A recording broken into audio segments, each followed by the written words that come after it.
Hello and welcome to the next installment of Flyer Nation. I'm Quinn Haywood. Today I'm joined by head coach of Lewis Women's Soccer, Chris Koenig, and later I'll be joined by players defensive midfielder Reese Capion and defensive player Morgan Krupp.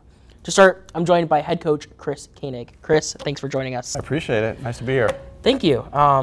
So you've been coaching at Lewis University for 18 seasons, and over this time, you've constantly made tournament appearances, including the team's first appearance in the GLVC Tournament Championship game in 2023. How do you continue to build on the success of past seasons?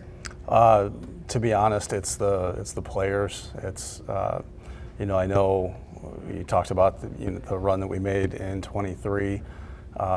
We had a special group of players that held themselves to a high standard. I think, looking back at this last year, obviously we weren't at the standard that we expect of ourselves, and I put that on myself.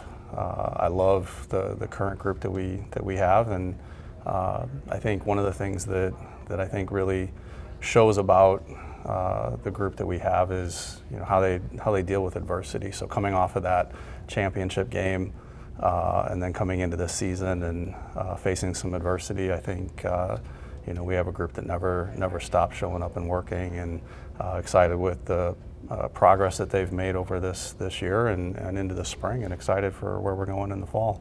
For sure. So your teams have constantly shown strong tactical skills and technical discipline.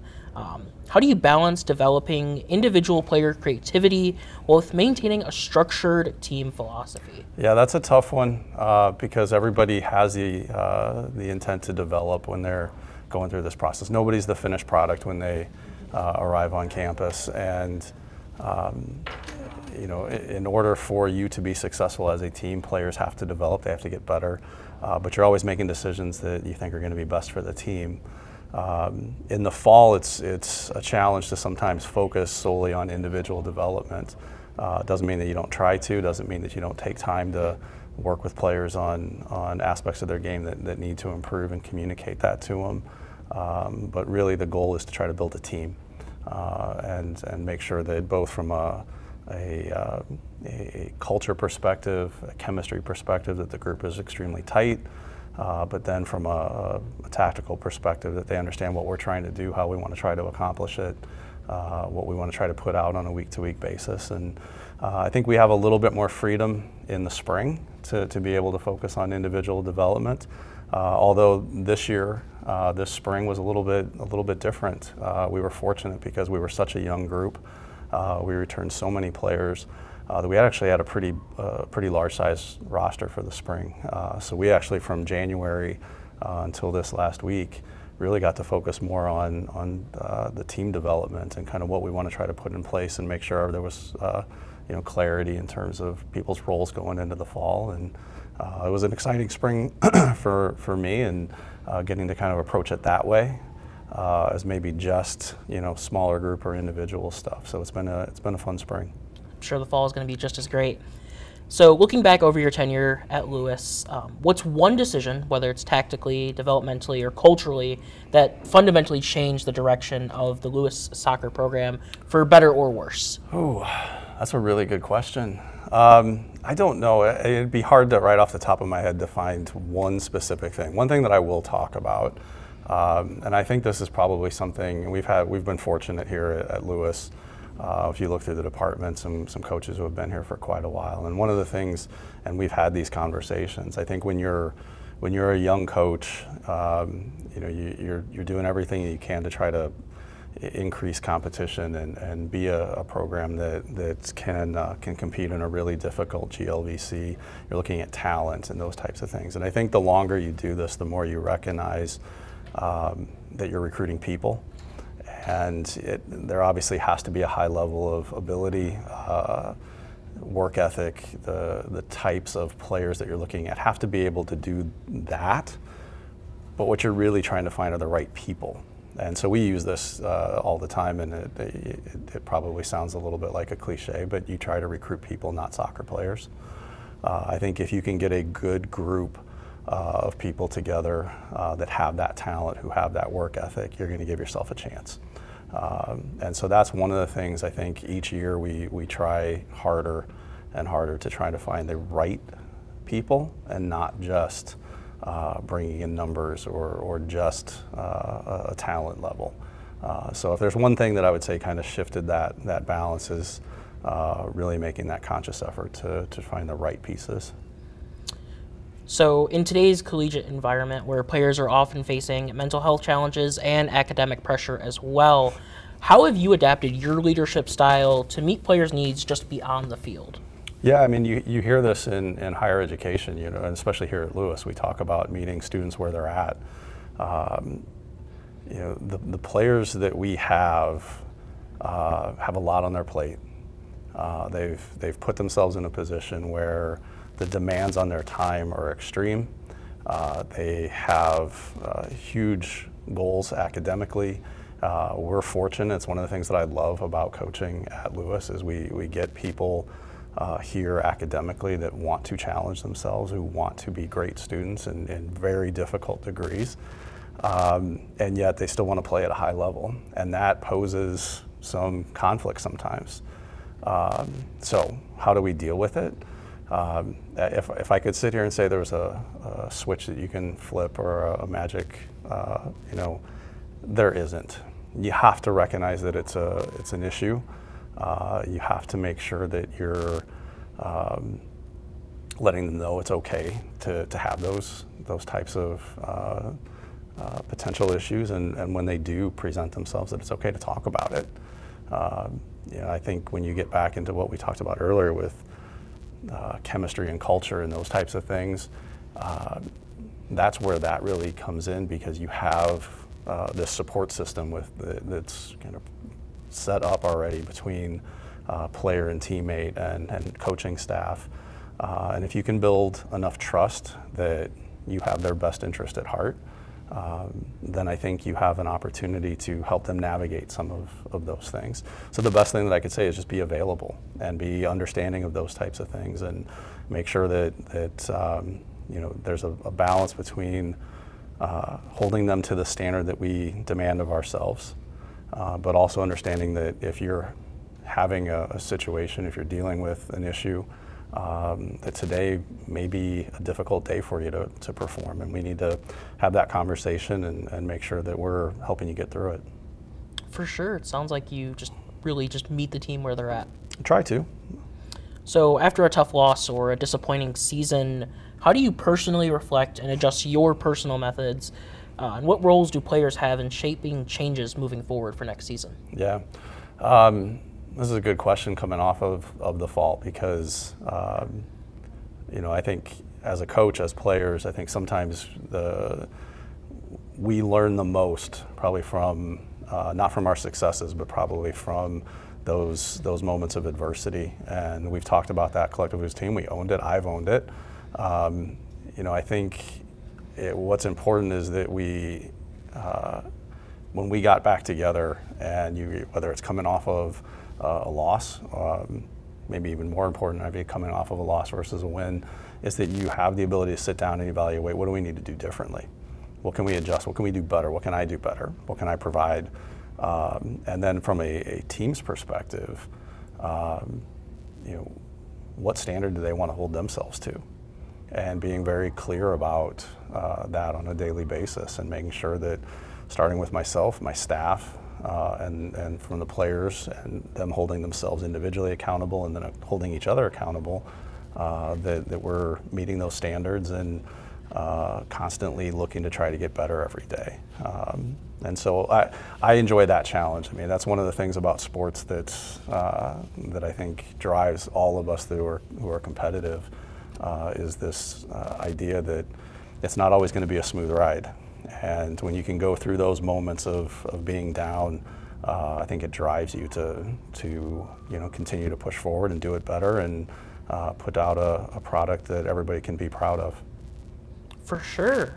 We're going to go ahead and take a quick break. When we return, we'll have more with head coach Chris Koenig, and later we'll be joined by Lewis women's soccer players Reese, Capion, and Morgan Krupp. Stay tuned.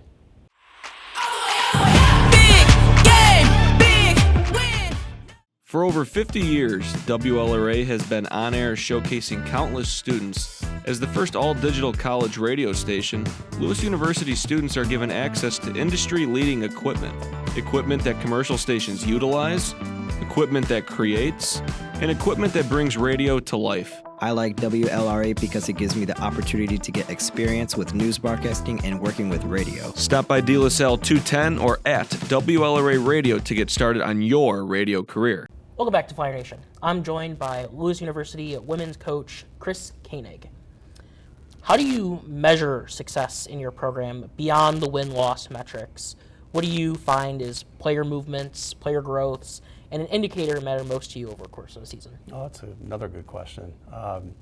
Obviously in sports, success a lot of times is we have a very measurable sport, and so above and beyond that, one of the biggest things that I value about coaching at the college level is that we get to be part of this journey that they take from being a freshman on campus through the time that they graduate or go to grad school and then walk across that stage and get that diploma.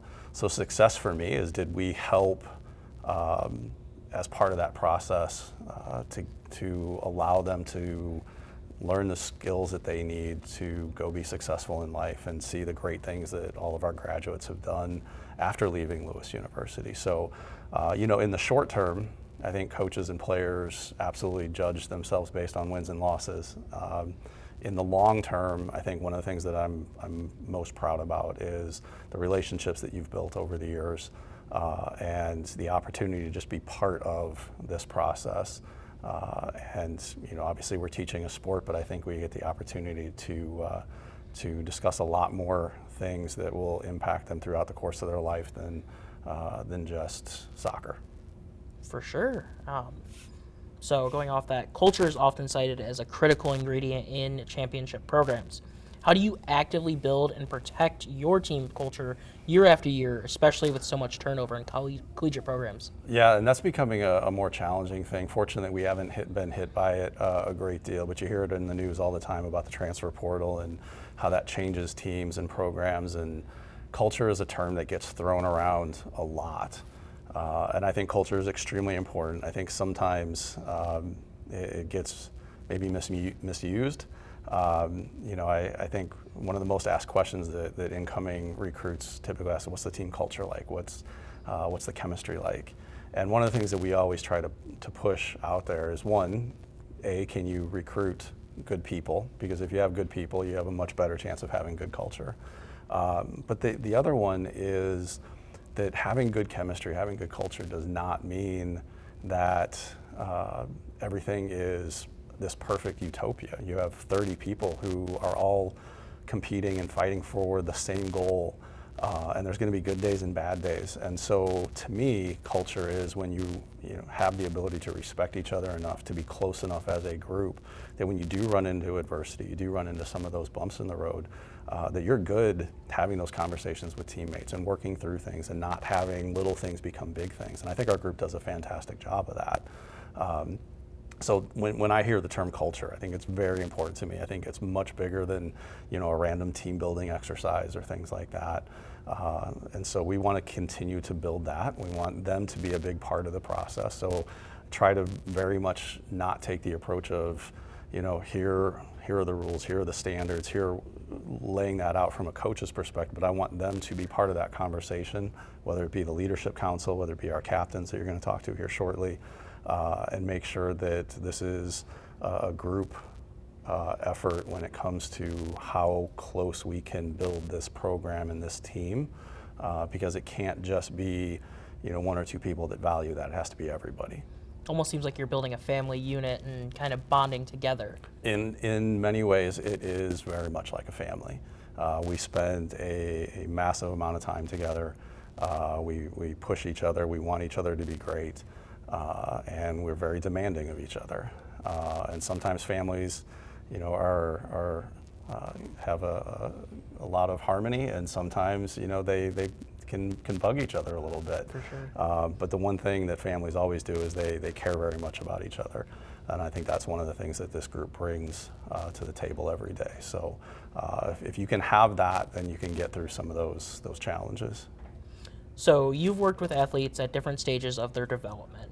How do you tailor your coaching style to meet the needs of freshmen finding their footing versus seniors who are preparing for life after soccer? Yeah, that's a challenge. I don't think there's a one-size-fits-all for every athlete that you're going to coach. And I think one of the things that you have to attempt to do is to figure out what those players need in order to reach their potential, to be at their very best. I'll use the example. We had a player a handful of years ago who she was a player who wanted somebody to get on her, right, and yell, and if she was out on the field and made a mistake, she wanted to hear about it, and that would raise her level of play.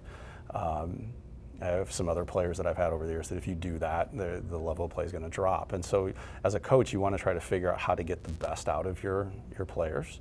At the end of the day, regardless of which approach you take, I think I'm very passionate about the sport. I'm very passionate about success and trying to allow these players to reach their potential.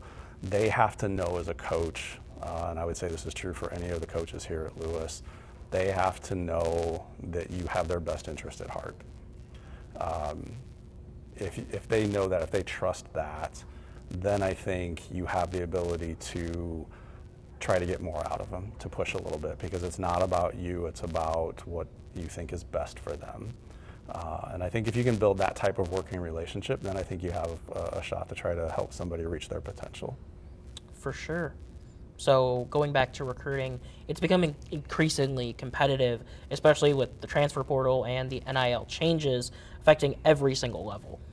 What specific traits do you prioritize when you're looking at potential Lewis University player beyond just technical ability? Yeah, beyond just technical ability. So, one of the things that's challenging as you go through the recruiting process is it's just like a job interview. You're always going to get the best version of that person when they're on campus. And so I think one of the things that we try to do is dig a little bit deeper. You want to see somebody play multiple times. You want to see how they interact with their teammates. You want to see how they handle adversity when they don't do something well. How do they interact with their parents after the game? How do they interact with their coach? Are they somebody who is constantly on the referee during the game? So you can, look at things beyond what they're doing on the field, and that could be fantastic. But I really do try when we're at an event to look for those other things. How are they interacting? What is the, if they're not treating their parents with respect, if they're not treating the referee with respect, if they're talking about things with their friends that aren't probably appropriate for that setting, then you have to kind of question, is this really somebody that you want in your culture that you talked about earlier? So we try to look at those things. We try to talk to coaches. We've built a lot of relationships with club coaches and tried to make sure that there's a trust level there, that they know that if they send somebody here, they're going to get a good experience. And then that relationship goes the other way. Like, they're going to be honest with us about what type of a person and player we're getting if they send us, one of their players. So it just goes back to that earlier statement, you're recruiting a person, not a player. You're trying to do both. Yeah, you're trying to do both. But I'm not going to recruit a player if the person doesn't match. Is probably the easiest way to put it. So we have a group of really good people, really good soccer players, and I want to continue to try to find those types of people. Lewis is a special place. It's not for everybody, but the people that it is for, they can have a great experience here, and those are the ones we're trying to seek out, and could probably play it at higher levels, but they found a home here, and they found some place that was a good fit. For sure. So many top-tier programs rely heavily on international players to kind of fill those rosters. What is your philosophy on balancing local talent with recruiting players from broader or international pools? Yeah, so we have a few.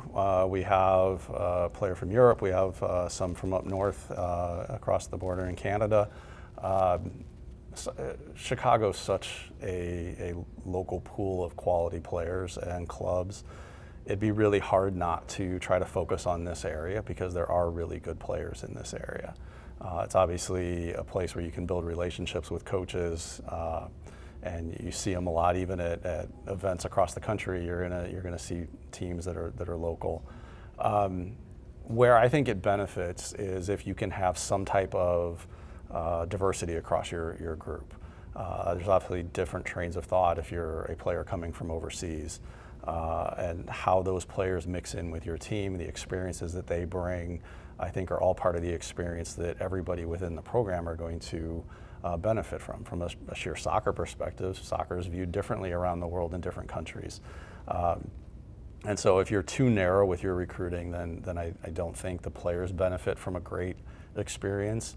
But the rules don't change, right? Like, you're still trying to find somebody who is a good fit here, even if they're coming from a different country, even if they're coming from overseas.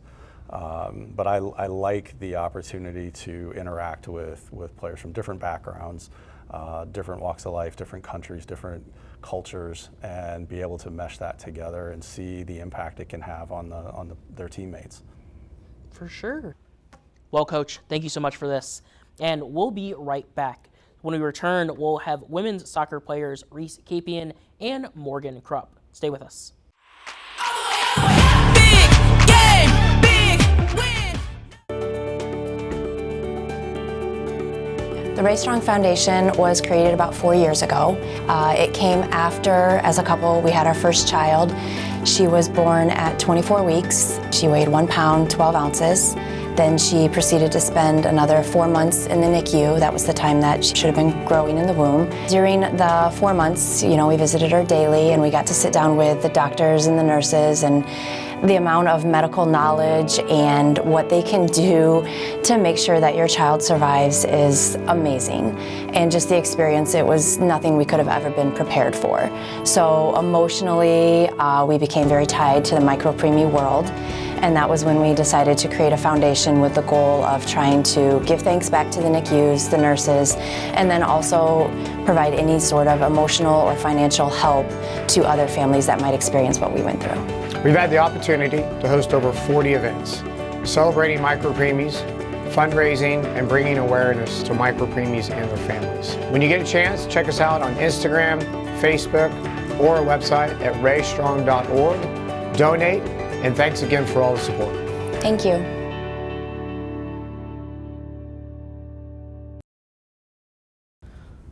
Welcome back. Today I'm here with defensive midfielder Reese, Capion, and defender Morgan Krupp. Thanks for joining us, guys. Thank you. So what is something you learned on the field that you kind of incorporate into the classroom aspect? Something that I think I've learned on the field is just perseverance, because things don't always go your way on the field, and I think that's similar to how it is in the classroom, where tests don't always go your way, or assignments are tough, and you just got to keep pushing through and just keep getting after things, same as you would on the field. I would say mindset. I mean, having a negative mindset can really impact something, so having a positive mindset on the field can help with your play, obviously, and then in the classroom, just overcoming things that don't go your way.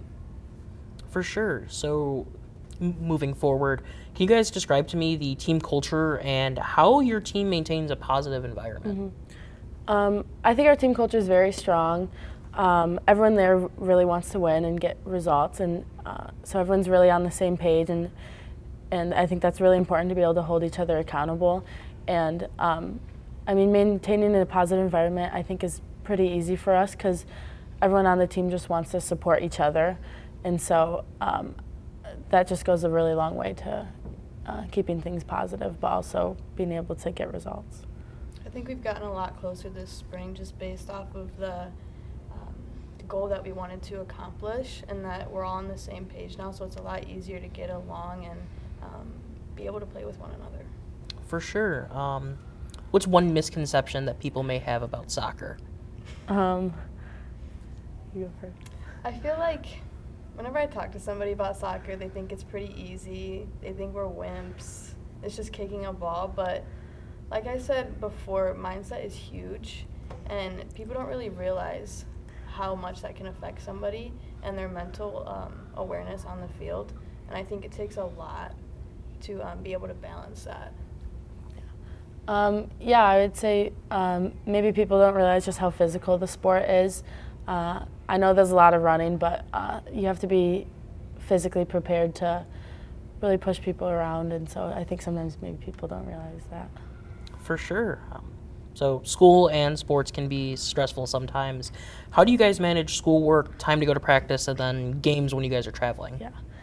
I mean, it does get difficult at times, being honest, but really time management is really huge being a college athlete, and it's a lot of it is just making sacrifices in your life. You know, there's times where it's like you'd rather not do homework or not study for the test, but you almost don't have that choice when you're doing here, so it's really about grinding it out and just making sure that when you do have free time, you're using it wisely.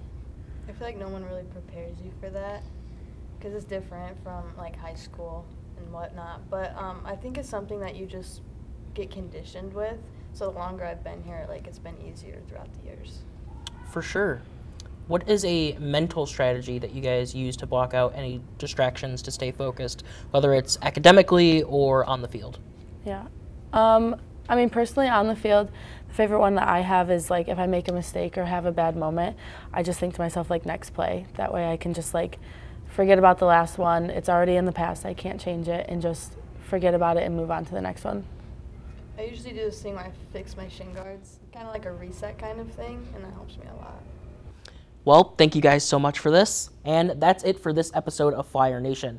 I'd like to thank head coach Chris Koenig, along with defensive midfielder Reese Capion and defensive player Morgan Krupp for joining us. And we'll see you next time right here on Flyer Nation on the Lewis University Television Network YouTube channel.